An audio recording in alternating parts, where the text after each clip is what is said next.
Well, hello everyone. This is your friendly neighborhood pastor coming to you from Christ the King Lutheran Church as always. And we are getting ready this weekend for the 9th Sunday after Pentecost. We're still in Matthew's Gospel, transitioning from the parables of Jesus, of the kingdom of heaven in Matthew chapter 13 now to Matthew chapter 14. We skip a little section, which is the record of John the Baptist and his beheading, how he ultimately lost his life because of a very sad and disturbing circumstance. So you can read verses 1 through 12 in chapter 14 to read all about that. So today we focus, this weekend we focus on the feeding of the 5,000, which is a miracle that is recorded in all four of the Gospels.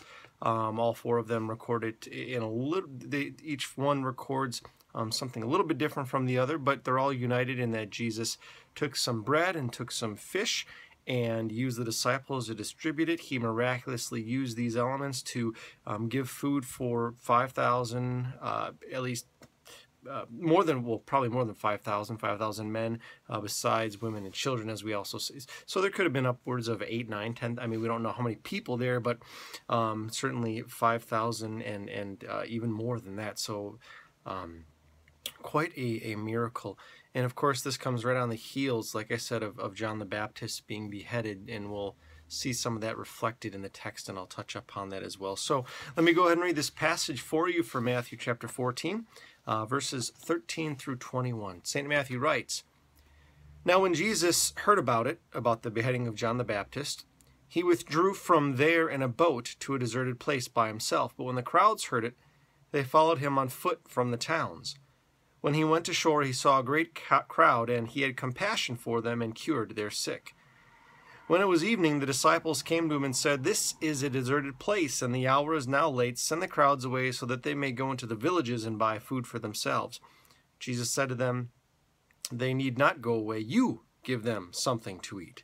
They replied, 'We have nothing here but 5 loaves and 2 fish.' And he said, 'Bring them here to me.' Then he ordered the crowds to sit down on the grass. Taking 5 loaves and the 2 fish, he looked up to heaven and blessed and broke the loaves and gave them to the disciples, and the disciples gave them to the crowds. And all ate and were filled, and they took up what was left over, the broken pieces, 12 baskets full. And those who ate were about 5,000 men, besides women and children." The Gospel of the Lord. So in this passage, we hear first that Jesus, he's going to withdraw, no doubt, withdrawing after hearing the very tragic news of his cousin John being beheaded and losing his life. And he goes to a deserted place to perhaps mourn, to reflect, to seek the will of the Father for him, to empower him for his future, which will end in the same way as John the Baptist, with death. But there will also be resurrection. And so we'll get more hints of Jesus' impending death in the chapters to follow, kind of reaching a crescendo in chapter 16 as Peter, chapter 16 of Matthew's Gospel, where Peter confesses Jesus as the Christ, and then 17 goes into the Mount of Transfiguration. But here Jesus pauses, he reflects, and he gets ready for ministry. As he just got done talking about the kingdom of heaven, now he's bringing the kingdom of heaven, its new reality, into this world, as he had done before he commissioned the disciples. They went out, they came back, and now Jesus is back to his mission of healing and feeding people. But this marks kind of the beginning of Jesus's pull back from very public ministry. Certainly does some very public healings, as we read about in chapters 14, 15, and 16. But he's beginning to pull back, and then he really burst on the scene in Matthew 20 when he triumphantly enters into the city of Jerusalem. So Jesus he's beginning to pull back. He goes to pray. Right after this passage, we hear about he pulls back again to pray, to pause, to reflect. He has to save the disciples from drowning. We hear about that next week in the next gospel reading for next week. So here Jesus feeds the masses, and he heals them. He feeds them. He has compassion on them. He empowers the disciples to do what they need to do to help feed. And it's just a very powerful passage because there's a number of different things, themes, I think, floating around. One of them is the powerful compassion of God. Jesus' splanchna, his innards, his intestines, bowels, liver, and so on and so forth. His gut is moved out of compassion for the people.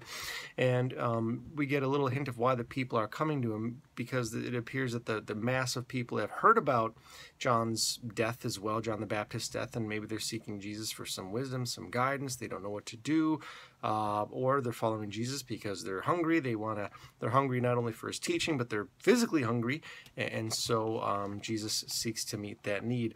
But before he meets that need for them, the disciples say, hold on, Jesus, we can't really feed all these people, just send them away. So no doubt the disciples had a little bit of compassion in their hearts for their master, for their teacher, to give him a little bit of respite from the masses who are there crowding him and demanding his attention.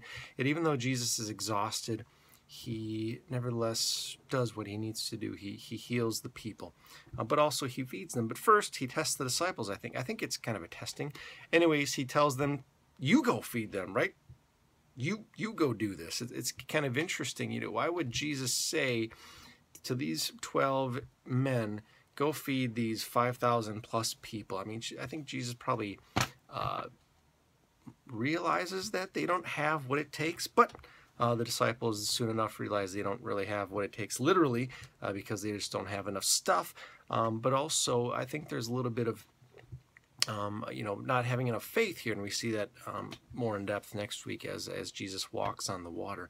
But Jesus uses this moment as a teaching moment to multiply the bread and the fish. In John chapter 6, we hear that it comes from a kid who kind of gives Jesus his Lunchable, as it were, and Jesus multiplies it and gives all this food to all these people.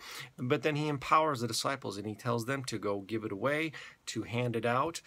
Maybe some echoes of communion there. We can't really read too much into that, but it's about the disciples doing what Jesus tells them to do. They listen to the Lord. They follow the Lord. Sometimes they get things wrong. Jesus corrects them, but then they follow and they obey and they do what Jesus says. Not only do they pass out all the food, no doubt instilling compassion in their hearts for all the multitude there, but then he tells them to collect everything. And so I think another powerful theme in this passage is that when God gives us that which we need for our bodies, for our souls, for our minds, for our hearts, for the life of faith, for everyday life, as we pray in the Lord's Prayer, thy kingdom come, thy will be done on earth as it is in heaven. Give us this day our daily bread. So we ask for all of those things in the Lord's Prayer. But in here, Jesus, I think, lifts up the importance of not wasting what he gives. That's why he tells the disciples to pick up everything, to gather all the leftovers, because when Jesus gives, he doesn't want us to waste it.